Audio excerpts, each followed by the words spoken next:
14ാമത് ഇടുക്കി സഹോദയ കലോത്സവം അടിമാലിയിൽ പുരോഗമിക്കുന്നു. ഇന്നും നാളെയുമായി 2 ദിവസങ്ങളിൽ അടിമാലി വിശ്വദീപ്തി പബ്ലിക് സ്കൂളിലാണ് കലോത്സവം നടക്കുന്നത്.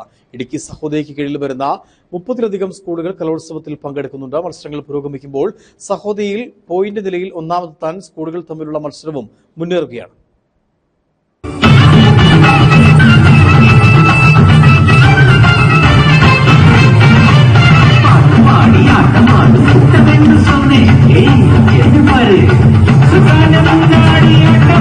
കളർഫുൾ ഇനങ്ങളായ കുച്ചിപ്പുടി, തിരുവാതിര, നാടോടി നൃത്തം, ഭരതനാട്യം തുടങ്ങി വിവിധ മത്സര ഇനങ്ങളാണ് കലോത്സവത്തിന്റെ ഭാഗമായി ഇന്ന് വിവിധ വേദികളിൽ അരങ്ങേറിയത്.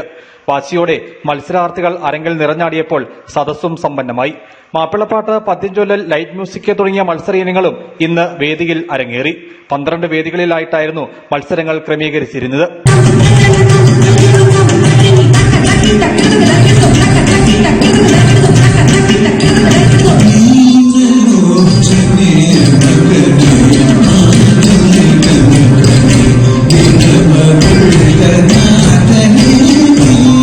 പതിനാലാമത് ഇടുക്കി സഹോദയ കലോത്സവമാണ് ഇത്തവണ അടിമാലി വിശ്വദീപ്തി പബ്ലിക് സ്കൂളിൽ നടക്കുന്നത്. കലോത്സവത്തിന്റെ ഭാഗമായുള്ള വിവിധ രചനാ മത്സരങ്ങൾ കഴിഞ്ഞ 13-ന് നടന്നിരുന്നു. ജില്ലയിലെ 31 CBSE സ്കൂളുകളിൽ നിന്നായി 2500-ലധികം മത്സരാർത്ഥികൾ കലോത്സവത്തിൽ മാറ്റൊരുക്കുന്നുണ്ട്.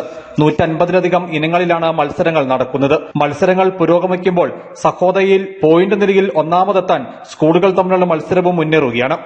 News bureau, Adimali.